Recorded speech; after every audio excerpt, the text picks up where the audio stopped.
Hi. In my today's video cast, I'll talk about alternatives in CDI. I'll show you how to use them and what is the use of alternatives in CDI.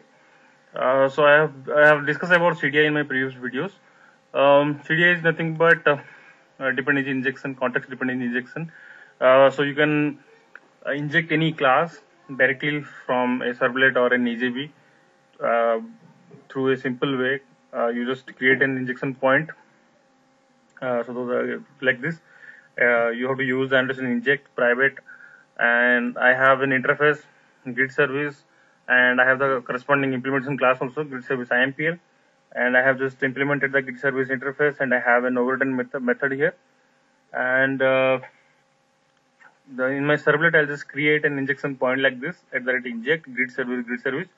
So at this point of time, the CDI container will create an object of this grid service IMPL class, and we can access the methods of our grid service IMPL then after. So this is a pretty simple way of defining our CDI services or CDI functionalities in our Java E6 applications. Now come back to the alternatives. So when we say what is the use of alternative and how do we use them, just think of a scenario where you have a service class like grid service, and you have already implemented one implementation class like grid service IMPL. Now you want another implementation of grid service, and whenever you create an injection point with this grid service interface, you want that other class to be invoked, the methods in the other class to be invoked. So in that scenario, we have to use an alternative. So we are specifying, we are saying to the CDI container that this is my alternative class, or this is my alternative implementation for my grid service or my service interface.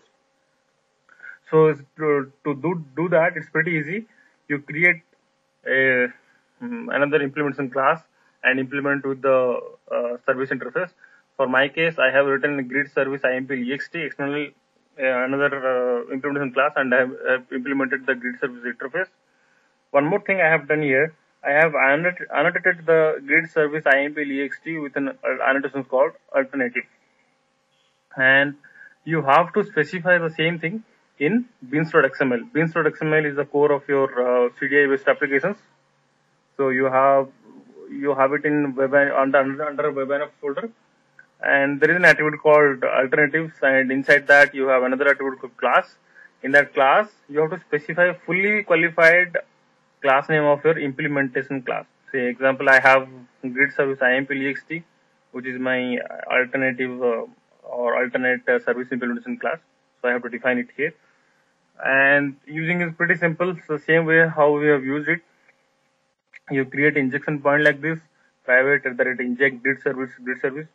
So in this case, instead of creating an object of grid service IMPL, which is my default service implementation, the CDI container will scan through your beans.xml file and the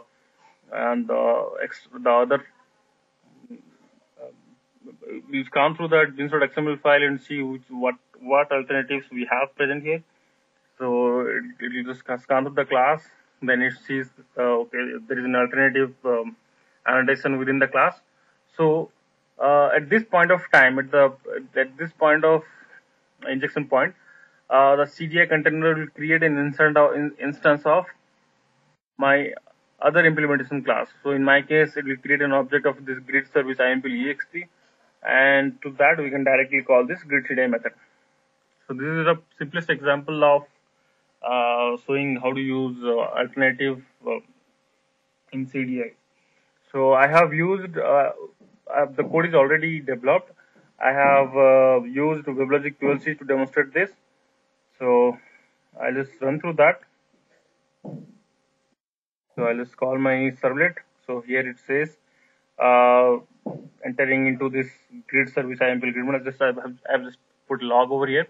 Now if you see the grid service IMPL ext, it says hello, the parameter whatever I pass it here from external services. In my servlet, I have passed the parameter as Abni. You can see grid service, grid CDI, and I have passed Abni. So as a result of which, it came hello Abni from external services. Thank you.